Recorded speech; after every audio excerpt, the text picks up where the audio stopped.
कि जिन भी मरीजों के अंदर प्रोलॉन्ग्ड स्मोकिंग की हिस्ट्री है, यानी कि जिन मरीजों ने 10-20 साल तक की स्मोकिंग करी है, उन मरीजों में लंग के कैंसर के बनने के चांसेस होते हैं यूजुअली। नमस्कार,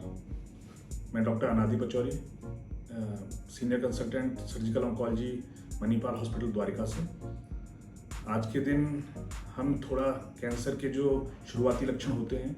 जिनकी जानकारी मिलने से शुरुआत में कैंसर को डिटेक्ट किया जाता है और अर्ली स्टेजेस में उनकी डायग्नोसिस होने से पेशेंट के ट्रीटमेंट होने के और उसकी लंबी जीवन जीने के जो चांसेस होते हैं वो काफ़ी बढ़ जाते हैं। उनके बारे में हम लोग डिस्कस करेंगे। सबसे पहले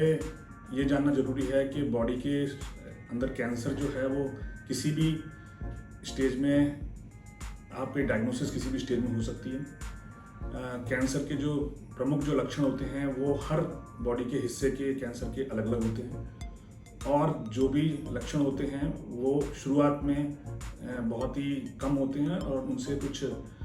डेफिनेटिव डायग्नोसिस बनाना कि ये कैंसर ही है बड़ा मुश्किल होता है। इसीलिए जब भी अभी आपको कोई भी इस तरह के लक्षण पता चले तो आपको उनके ऊपर ध्यान देकर उनके जल्दी से जल्दी एक प्रशिक्षित डॉक्टर से जांच करवानी चाहिए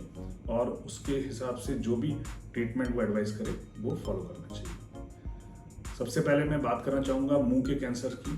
जो कि भारत में सबसे ज़्यादा कॉमन कैंसर्स में से एक है। मुंह के कैंसर्स में अगर किसी पेशेंट के मुंह में कोई छाला है जो काफ़ी दिनों से ठीक नहीं हो रहा है, या फिर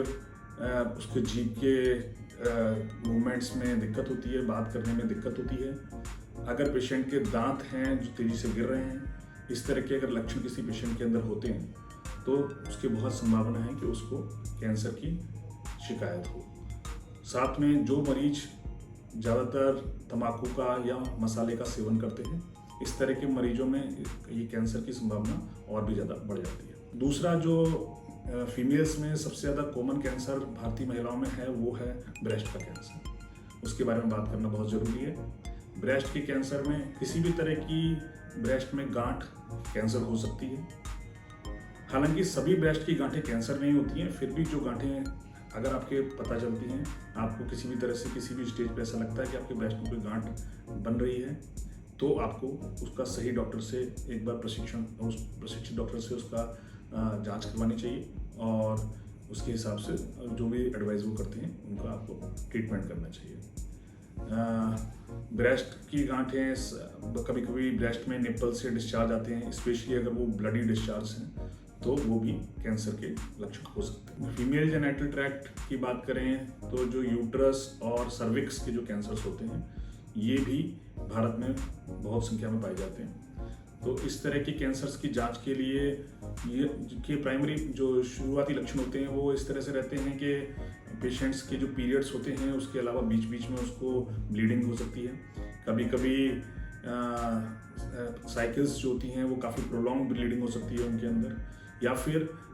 रिलेशंस बनाने के संग अपने पार्टनर के साथ रिलेशन बनाने के बाद में प्रोलॉन्ग ब्लीडिंग हो सकती है। अगर किसी मरीज को इस तरह की कंप्लेंट्स रहती हैं तो भी उसको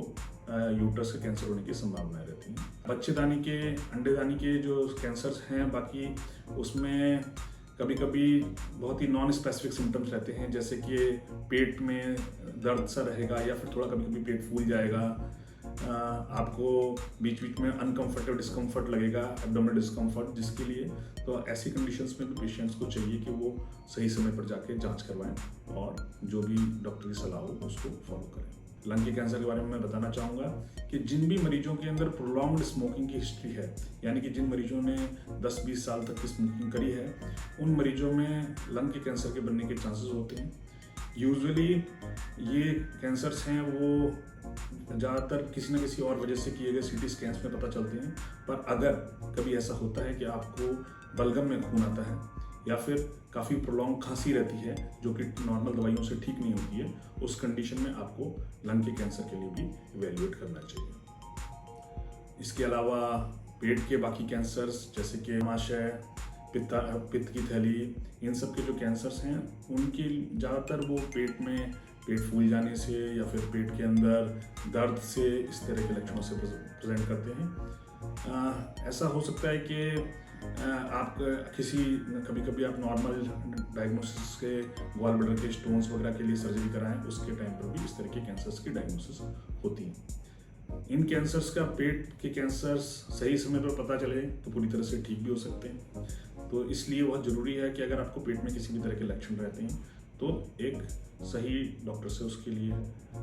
इवैल्यूएशन करवाएं और जो भी उनकी सजेशन हो उसको फॉलो करें।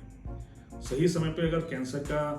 जांच होती हैं और सही समय पे पता चलता है तो हम कैंसर को अर्ली से अर्ली स्टेज में डायग्नोस कर सकते हैं। अर्ली स्टेज में डायग्नोसिस ही कैंसर का प्रोलॉन्ग सर्वाइवल का सबसे अच्छा उपाय है।